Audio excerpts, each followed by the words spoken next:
Assalamualaikum warahmatullahi wabarakatuh.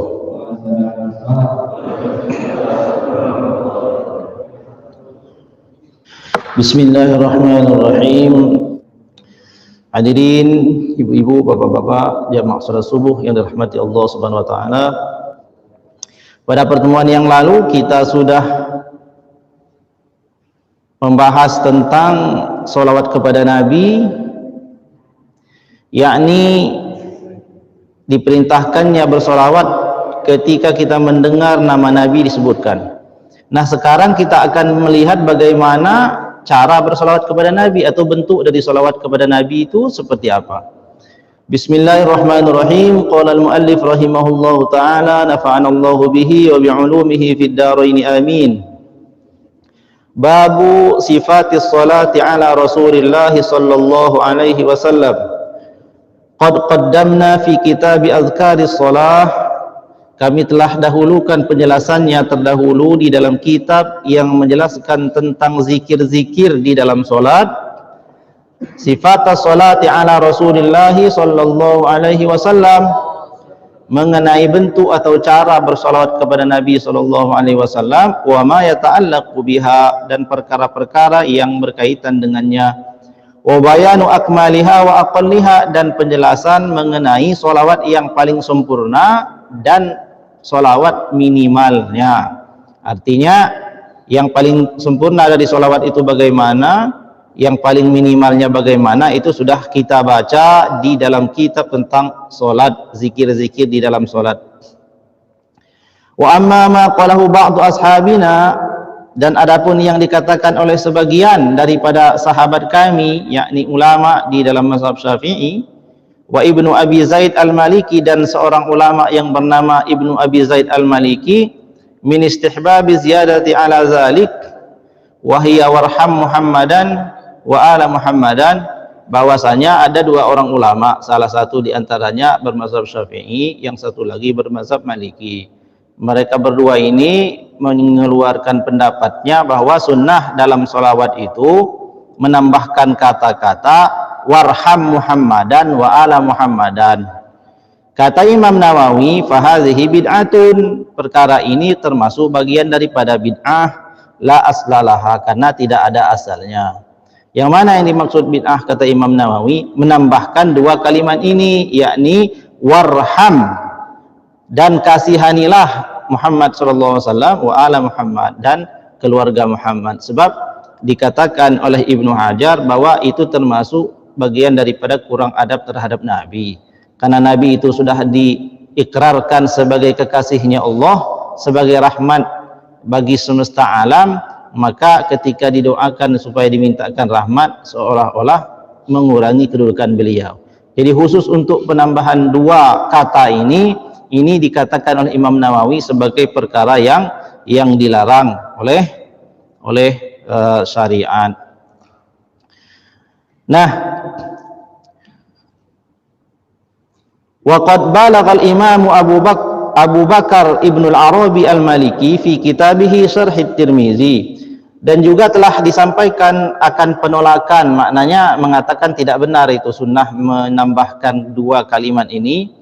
Itu juga disampaikan oleh Imam Ibnu al-Arabi Al-Maliki di dalam kitabnya, yakni syarah daripada Sunan At-Tirmizi, fi inkari dzalik, atas pengingkaran terhadap kesunahan tersebut yang dianggap sunnah tadi itu.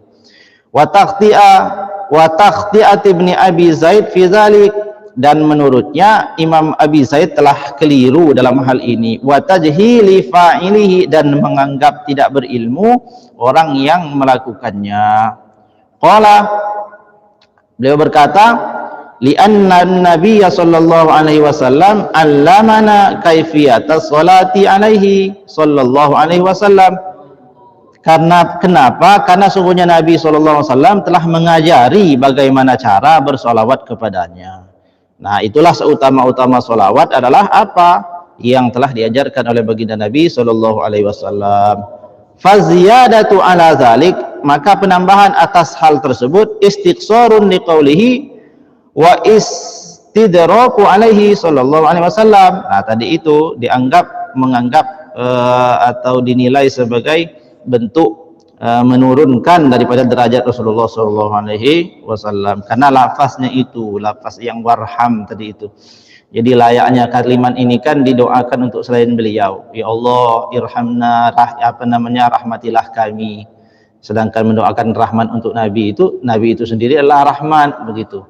Tadi kalau kalimat ini ditujukan pada makhluk yang lain selain Rasulullah, irham ini, maka itu sangat mulia. Tapi ketika ditujukan pada Rasulullah, itu menurunkan, seolah-olah menurunkan derajat beliau, karena memang beliau itu pembawa rahman, begitu maksudnya.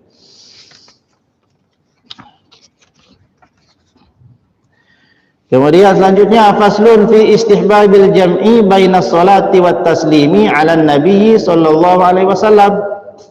Nah, ini yang pelajaran ini yang kita perhatikan betul.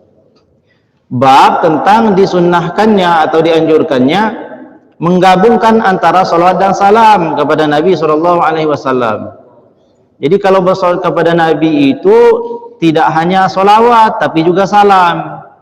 Makanya dalam salah satu sigat daripada salawat itu Allahumma sholli wa sallim, itu maksudnya. Jadi tidak hanya Allahumma sholli ala Muhammad wa ala ali Muhammad, atau tidak hanya Allahumma sholli ala sayyidina Muhammad wa ala ali sayyidina Muhammad saja, tapi digabungkan antara salawat dan salam.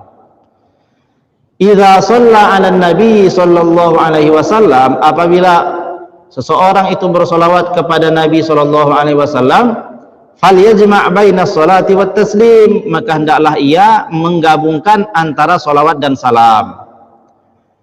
Kenapa? Karena di dalam Al-Qur'an perintahnya adalah memang menggabungkan dua itu. Innallaha wa malaikatahu yusalluna 'alan nabi ya ayyuhallazina amanu shallu 'alaihi wa sallimu taslima. Jadi salawatlah kamu dan salamlah kepada Nabi itu dengan salam yang sempurna. Maka kata Imam Nawawi, sunnah hukumnya ketika kita bersolawat itu digabungkan antara solawat dan salam dengan ucapan Allahumma sholli wa sallim ala sayyidina Muhammad wa ala ali sayyidina Muhammad. Wala yaktasir ala ahadihima, janganlah mempersingkat seseorang itu atas salah satu dari keduanya. Jadi jangan mengucapkan sallallahu alaihi atau salam alaihi saja, tapi harus dua-duanya. Sunnah hukumnya. Fala yaqul, janganlah ia mengatakan sallallahu alaihi faqat, hanya salawat saja. Wala alaihi salam faqat, tidak juga mengucapkan alaihi salam saja, tetapi ucapkan sallallahu alaihi wasallam atau alaihi salatu wassalam. Nah, itu yang sering kita kadang-kadang keliru, lalai juga kita. Kadang-kadang kita cuma sholawat saja, kadang-kadang salam saja.